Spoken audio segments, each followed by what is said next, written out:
Good afternoon. I'm Mike Mahoney, also known as RealtorMikeMahoney.com. I'm a residential real estate agent with Century 21 American Properties here in Greater Boston.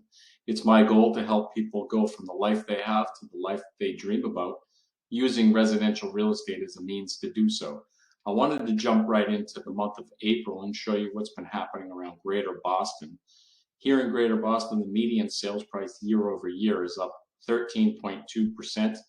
or an increase to $765,000. The inventory, if you go down to the bottom where there's a little flag icon, you'll note that it's down 9.4%. So the reason I brought this to the bottom first was because you're going to note at the top the closed sales were down, and I didn't want to alarm you that we're having a market that's not active. It's very active, but we don't have enough inventory as realtors to sell properties to the buyers that are out there. In the month of April in 2022, sellers did get almost 8% over their asking prices, and the properties had only been on the market for 2 weeks.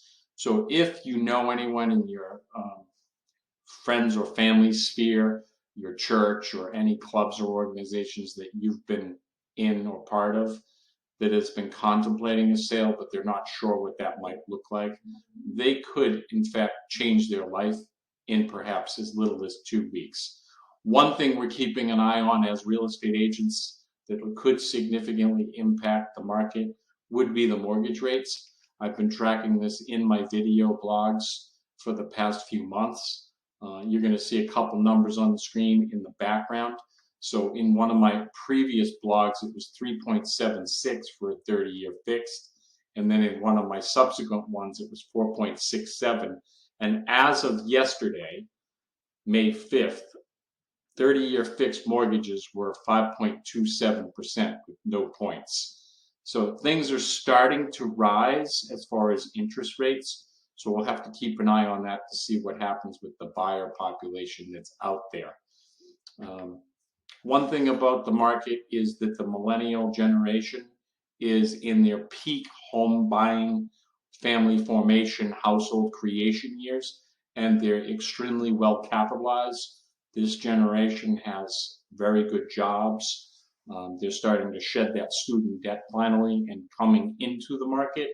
So the way that we know that is because we're seeing multiple offers still, despite the rising interest rates. But we will keep an eye on that. Wanted to go over just kind of a snapshot on current inventory now versus last year. So it looks like we're starting to see in the month of May, anyways, the beginning here, inventory to come online. Last year on the 6th of May, there were 7,013 active listings, and today there's 6,500, almost 6,600. So only 400 units short statewide. Greater Boston, as I've shown you in the previous slide, was down almost 10%, but we're starting to see more inventory come on, which is good news for buyers.